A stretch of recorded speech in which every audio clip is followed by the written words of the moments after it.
ആരാണ് ആ സമയത്ത് ഈ വൈദ്യുതി വേലിയിലെ വൈദ്യുതി ബന്ധം വിച്ഛേദിച്ചത്? അപ്പോൾ ജയിലിനകത്തും ജയിലിന് പുറത്തും ഈ സംഭവത്തിൻ്റെ പിന്നിൽ പ്രവർത്തിച്ച ആളുകളുണ്ട്. അവരെ എല്ലാവരെയും നിഷ്പക്ഷമായിട്ടുള്ള അന്വേഷണത്തിലൂടെ കണ്ടെത്താൻ കഴിയുള്ളൂ. കേരള പോലീസ് നടത്തുന്ന അന്വേഷണം അത് കേരള സർക്കാരിൻ്റെയും മാർക്സിസ്റ്റ് പാർട്ടിയുടെയും താല്പര്യത്തിന് വിരുദ്ധമായിട്ടുള്ള ഒരു അന്വേഷണവും നടത്താൻ കേരളത്തിലെ ഒരു പോലീസ് ഉദ്യോഗസ്ഥനും സാധിക്കില്ല. അത് നമുക്ക് എല്ലാവർക്കും അറിയുന്ന കാര്യമാണ്. അതുകൊണ്ട് കേരളത്തിലെ മാർക്സിസ്റ്റ് പാർട്ടിയുടെ താല്പര്യം, കേരളത്തിലെ സർക്കാരിൻ്റെ താല്പര്യം, ആ താല്പര്യങ്ങൾക്ക് അതീതമായിട്ട് അന്വേഷണം നടത്താൻ കഴിയുന്ന തരത്തിലുള്ള ഒരു ഉന്നതതല അന്വേഷണം, ആ അന്വേഷണത്തിലൂടെ മാത്രമേ ഈ സംഭവത്തിൻ്റെ പിന്നിൽ പ്രവർത്തിച്ച ആളുകളെ കണ്ടെത്താൻ കഴിയുള്ളൂ. ഈ സംഭവം നടക്കുന്ന സമയം നിങ്ങളൊന്ന് ഓർമ്മിക്കണം, ഒന്ന് മനസ്സിലാക്കണം. കേരളത്തിൽ നിരവധി സ്ത്രീകൾക്കെതിരായിട്ടുള്ള അതിക്രമങ്ങളുടെ റിപ്പോർട്ടുകൾ ഓരോ ദിവസവും വന്നുകൊണ്ടിരിക്കുന്ന ഒരു കാലഘട്ടത്തിലാണ്. ഇന്നലെ നിങ്ങൾ തന്നെ മാധ്യമങ്ങൾ പലരും കൊടുത്തിട്ടുള്ള വാർത്തകൾ ഞാൻ ചിലത് കണ്ടു. സ്ത്രീകൾക്കെതിരായിട്ടുള്ള അതിക്രമങ്ങളുടെ വാർത്തകൾ എല്ലാ ദിവസവും നിങ്ങൾ കൊടുത്തുകൊണ്ടിരിക്കുകയാണ്.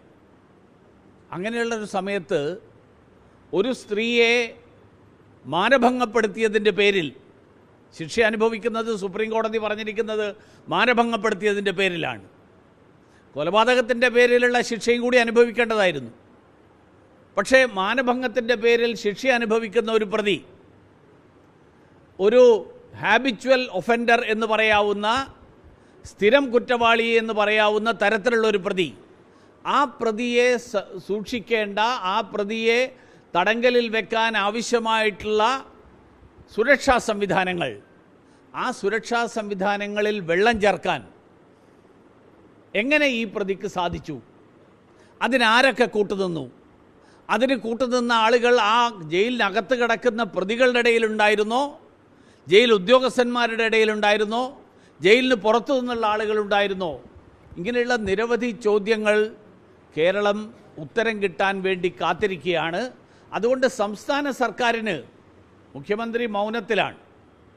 മുഖ്യമന്ത്രി അദ്ദേഹത്തിൻ്റെ ചികിത്സ, അദ്ദേഹത്തിൻ്റെ വ്യക്തിപരമായിട്ടുള്ള കാര്യങ്ങൾ, മകളുടെ കേസ് എങ്ങനെ മാനേജ് ചെയ്യാൻ പറ്റും, ഇങ്ങനെയുള്ള പല കാര്യങ്ങളൊക്കെയാണ് അദ്ദേഹത്തിൻ്റെ ശ്രദ്ധ.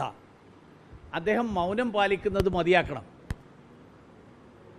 അഴിമതി ആരോപണങ്ങളും സർക്കാരിൻ്റെ കാര്യക്ഷമതയില്ലായ്മയും പുറത്തു വരുമ്പോൾ മൗനത്തിലൂടെ എല്ലാവരുടെയും വായടപ്പിക്കാം എന്ന് മുഖ്യമന്ത്രി കരുതരുത്.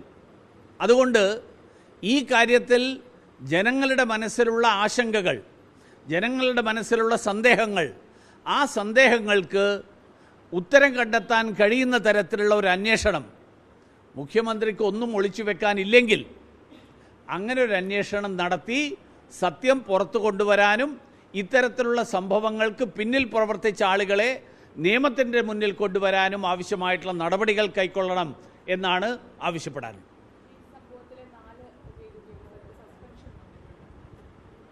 4 ഉദ്യോഗസ്ഥന്മാരെ സസ്പെൻഡ് ചെയ്തതുകൊണ്ട് ഈ ചോദ്യത്തിന് ഉത്തരം കിട്ടിയില്ലല്ലോ.